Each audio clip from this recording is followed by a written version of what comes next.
नमस्कार। आजच्या व्हिडिओमध्ये आपण जराही गॅसचा वापर न करता घरगुती उपलब्ध असलेल्या साहित्यामध्ये फक्त मिक्सरचा वापर करून 10 मिनिटांमध्ये हे सुरेख असे मोदक बनवणार आहोत।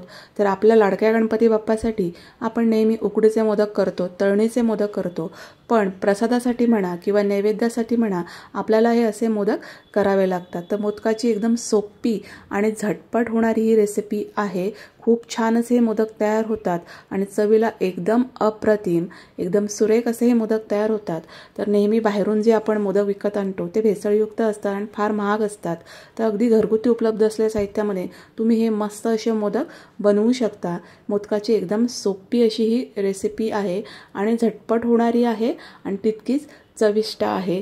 तर वेगवेगळ्या प्रकारच्या मोदकाच्या रेसिपी आपण नेहमी ट्राय करतो, पण यावेळी तुम्ही ही माझी मोदकाची रेसिपी तुम्ही ट्राय करून बघा। एकदम अप्रतिम असे मोदक तयार होणार आहेत।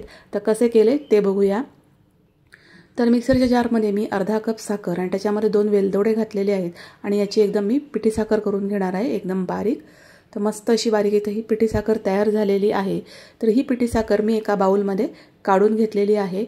आता त्याच मिक्सरच्या जारमध्ये मी अर्धा कपपेक्षा थोडेसे कमी असे काजूगर घेतलेले आहेत। तुम्ही पूर्ण अर्धा कप काजूगर घेऊ शकता आणि याची पण आपल्याला बारीक अशी पूड करून घ्यायची आहे। तर काजूगरांची बघा तुम्ही एकदम बारीक अशी पूड झालेली आहे। आता याच्यामध्येच आपल्याला पाऊण कप डेसिकेटेड कोकोनट घालायचा आहे।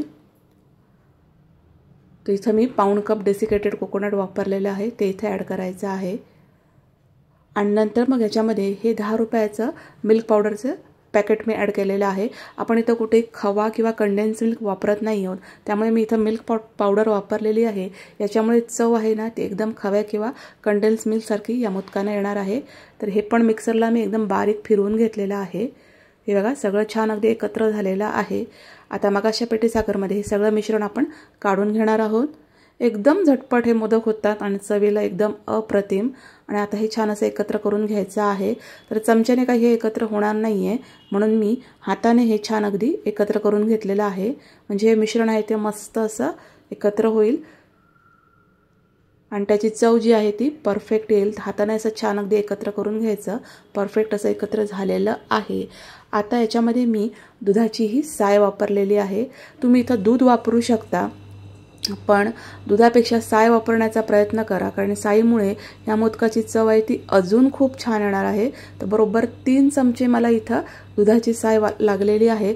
जशी लागेल तशी आपल्याला दुधाची साय एक चमचा वाढवायची आहे, पण मी इथं 3 चमचे घातले आणि तीच मला परफेक्ट झालेली आहे। आणि आता ह्या मिश्रणामध्ये ही दुधाची साय आणि हे सगळं मिश्रण छान अगदी एकत्र करून घ्यायचं आणि हळूहळू मळत याचा एक गोळा तयार करून घ्यायचा। तर हळूहळू असं छान असं दाबत हे मिश्रण एकत्र करायचं। परफेक्ट 3 चमचे दुधाची साय मला इथं झालेली आहे आणि हे मी छान असं मिक्स एकत्र करून याचा मस्त असा मी इथं गोळा बनवलेला आहे। हे बघा असं दाबून असे छान असं एकत्र करायचं आणि हे बघा परफेक्ट असा इथं माझा ह्या मिश्रणाचा गोळा तयार झालेला आहे। आता आपण मोदक करायला घेऊया। तर इथं मी छोटा हा मोदकाचा साचा घेतलेला आहे। तर याच्यामध्ये हे थोडंसं जे आहे ते मिश्रण घालायचं आहे आधी, जेणेकरून काय होईल की जे मोदकाचं वरचं टोक आहे ते मस्त अगदी येईल। थोडंसं घालायचं आहे आणि मस्त प्रेस करून घ्यायचं आहे। हे बघा छान अगदी प्रेस करून घ्यायचं, म्हणजे मोदकाचा वरचा जो टोकाचा भाग आहे त्याचा आकार मस्त येतो। आणि इथं मी ह्या सुक्या गुलाबाच्या पाकळ्या वापरलेल्या डेकोरेशनसाठी। तुम्ही कुठलंही इथं ड्रायफ्रुट्स वापरू शकता किंवा नुसते प्लेन सुद्धा हे मोदक करू शकता। खूप अप्रतिम दिसतात आणि चवीला पण खूप छान लागतात। नंतर मी बाकीचं बॅटर याच्यामध्ये सगळं असं व्यवस्थित पॅक करून घेतलेलं आहे। थोडं घालून हे मस्त असं मोदक पूर्ण पॅक करून घ्यायचा, हलके दाबून घ्यायचा, म्हणजे त्याचा जो आकार आहे तो खूप छान येतो। तर पूर्ण असा दाबून मस्त हा साचा भरून घ्यायचा। हे बघा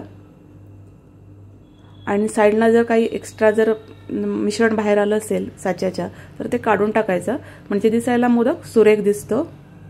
आणि हलकेच आता हा मोदक उघडायचा आहे। हे बघा किती सुरेख असा मोदक तयार झालेला आहे।